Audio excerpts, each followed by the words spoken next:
성도 여러분 반갑습니다. 코로나19 사태가 코로나19 사태로 인해 고난주간 6인 6색을 영상 설교로 지금 진행하고 있습니다. 과연 몇 분이나 이 영상을 보고 참여하시는지 매우 궁금합니다. 무엇보다 우리 주님의 은총이 고난주간 6인 6세에 참여하시는 모든 성도님들과 함께 하시기를 축원합니다. 특별히 이 영상을 보고 계실 다일교회, 소명교회, 광주 새삼교회, 열린배들교회, 제일침례교회, 충광교회 성도님들의 건강을 우리 하나님 아버지께서 지켜주시기를 기도합니다. 코로나19가 이제 전 세계적으로 확산되었고 수많은 분들이 희생을 당하고 계십니다. 희생당하신 분들과 가족들을 위해서 기도드립니다. 우리 모두가 한 마음으로 이 어려움을 잘 헤쳐나갈 수 있기를 기도합니다. 마태복음 20장에는 포도원의 품꾼들이라는 비유가 나옵니다. 포도원 주인은 이른 아침부터 늦은 시간까지 포도원에서 일할 품꾼들을 불러 모읍니다. 심지어 포도원 주인은 오후 5시에 품꾼을 부릅니다. 오후 5시면 일할 시간이 겨우 1시간밖에 남지 않은 시간입니다. 주인의 입장에서 볼 때 큰 손실이 아닐 수 없습니다. 또한 품꾼의 입장에서 볼 때 오후 5시라는 시간은 절망의 시간과도 같습니다. 이제 그만 포기하고 집으로 돌아가야 될 시간이기 때문입니다. 그런데 바로 그 포도원 주인이 오후 5시에 품꾼을 부르러 온 것입니다. 가장 늦게 부름을 받은 이 품꾼은 아마도 경쟁에서 밀려난 사람일 가능성이 매우 높습니다.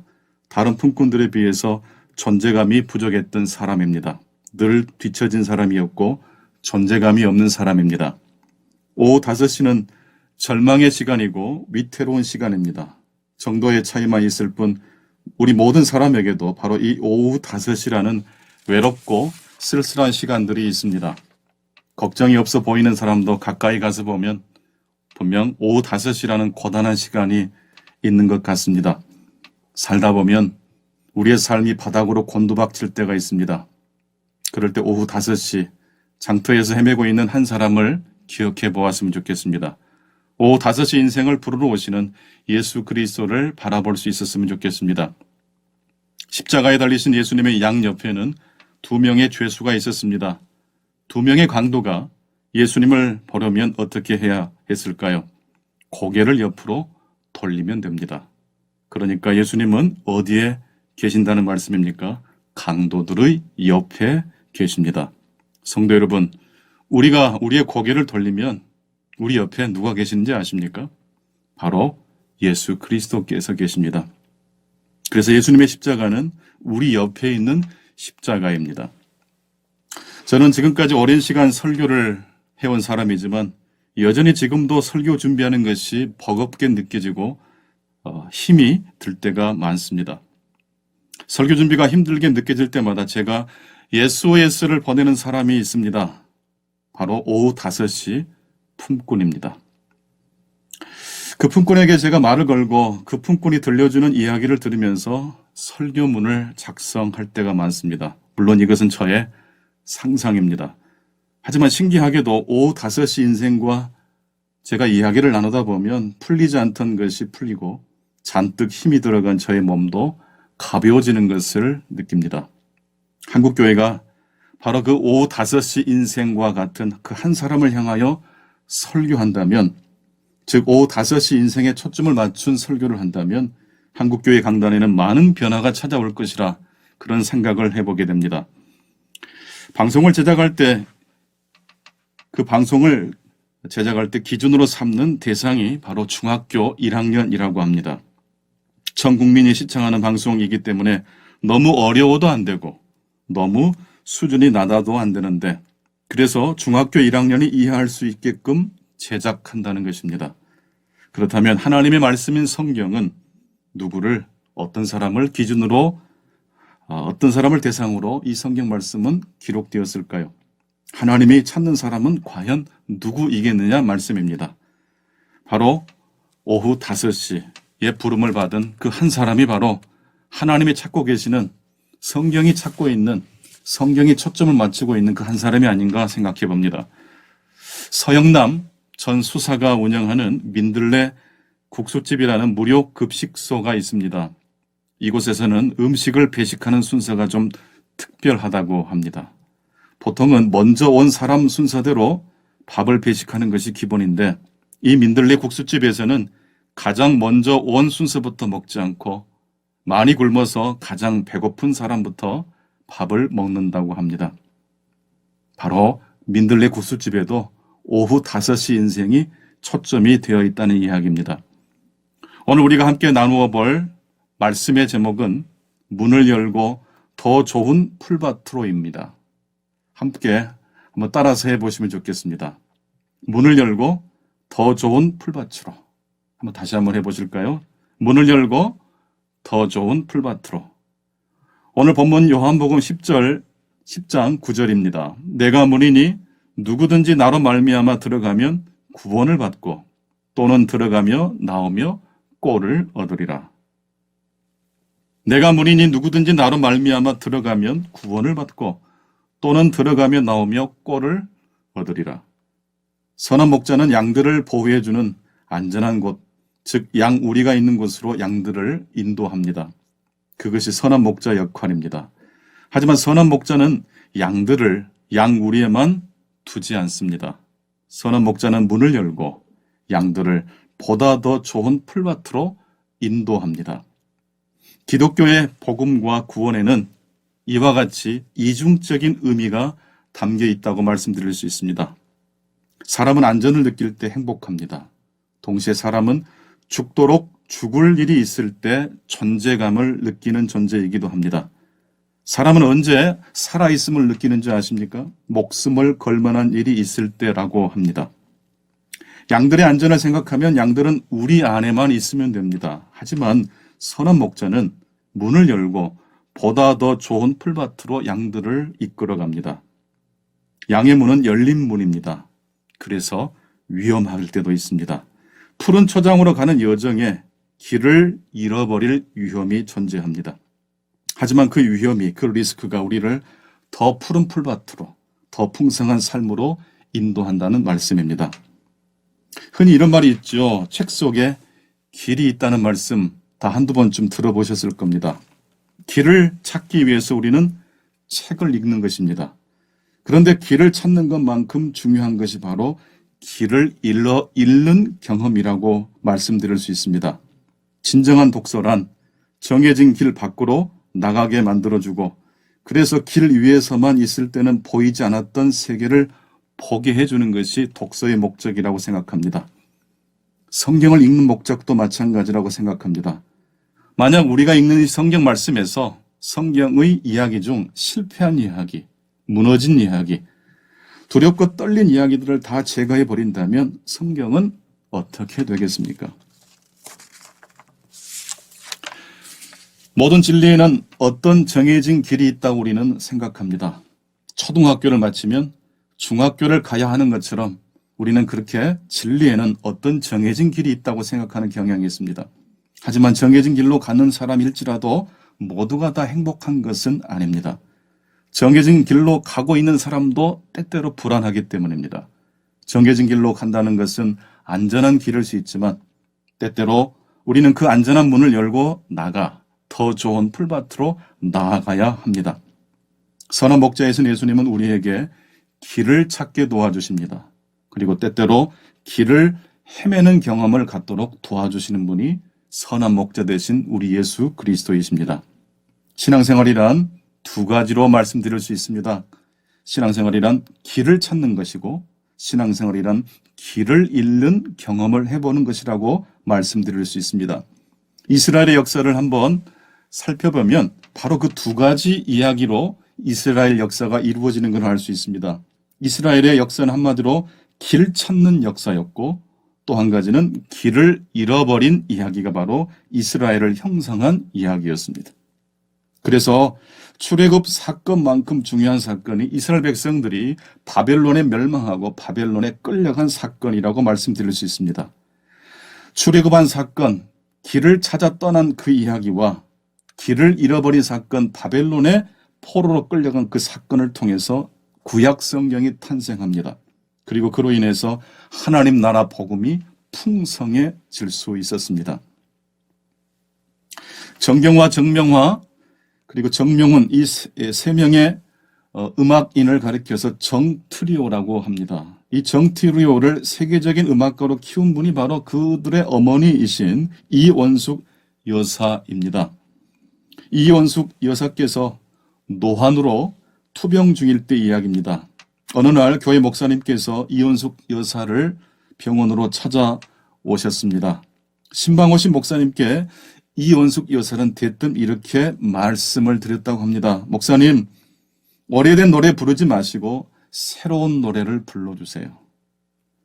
보통 나이가 들면 누구나 다 익숙한 노래를 더 찾기 마련이고 좋아하기 마련인데 노안으로 투병 중인 이원숙 여사는 그렇지 않았습니다. 정트리오를 세계적인 음악계로 키운 어머니의 비결이 바로 그 한마디 말 속에 담겨 있다고 해도 과언이 아닐 것 같습니다. 정트리오를 세계적인 음악가로 키운 비결은 바로 새로움에 대한 도전이었던 것 같습니다. 오래된 노래 말고 새로운 노래를 불러주세요. 지금 현재 우리나라에는 어린이 놀이터가 약 6만 개 정도가 있다고 하는데 그 놀이터가 지금 위험하다고 합니다. 너무 안전하게 설계되어서 오히려 위험한 놀이터가 되고 말았답니다. 아이들은 너무 단순하게 설계된 놀이터에서 놀다가 지루하고 권태에 빠져서 위험한 행동을 하고 한답니다. 위험하게 리스크가 있게 설계가 된 놀이터에서 오히려 아이들은 자신의 몸을 지키기 위해서 더 조심하는데 평범하게 설계된 놀이터에서는 오히려 아이들이 장난을 치다가 다치는 일들이 종종 발생한다는 것입니다. 그렇습니다. 우리의 삶에서 안전함만을 추구한다면 오히려 우리의 삶이 권태에 빠지게 될 것이고 오히려 위험이 찾아오게 될 것이라는 것입니다. 복음에서 리스크를 제거해버리면 복음은 곧바로 변질되고 말 것입니다. 코로나19 사태가 한국교회에 가지고 온 것은 무엇일까요? 우리는 온라인 예배를 드리면서 하루속히 함께 성도들과 모여서 예배할 날을 사모하고 있습니다. 하지만 코로나19를 통하여 좀 더 과감한 방향으로 한국교회가 나아가야 될 고민을 해보았으면 좋겠습니다. 이제 교회가 안전한 문을 열고 나가 더 좋은 풀밭으로 더 새로운 대안이 있는 세계를 향해서 먼저 우리가 기도하고 나아가야 할 때가 되지 않았는가 싶습니다.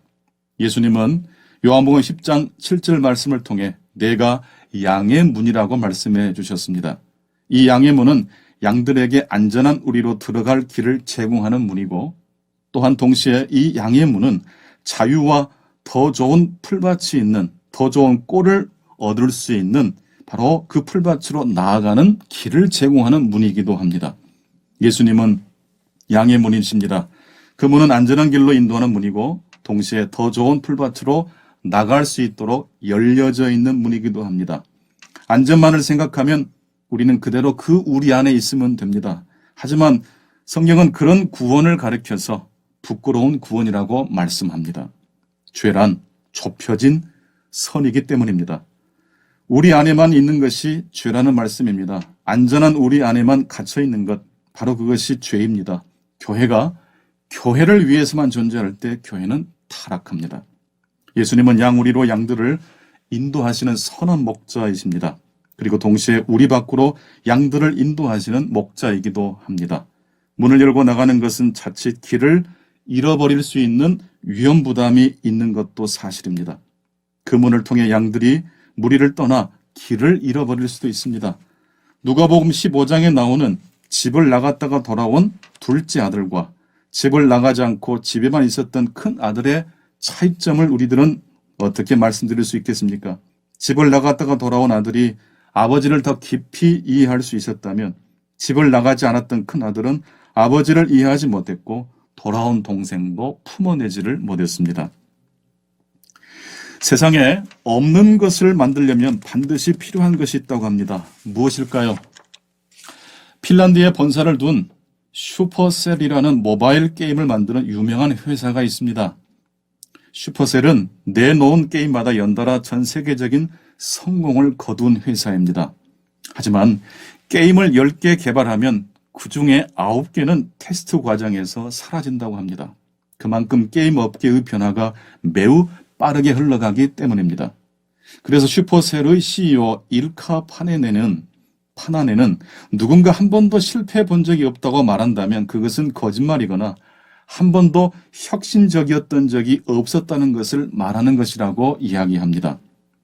그러면서 일카 파나넨, 이 슈퍼셀 최고 경영자는 자신이 해야 하는 가장 중요한 일로 조직이 실패를 두려워하지 않는 것을, 그 조직이 실패하는 일을 두려워하지 않는 문화를 심는 것이 바로 CEO가 해야 될 일이라고 말을 했습니다.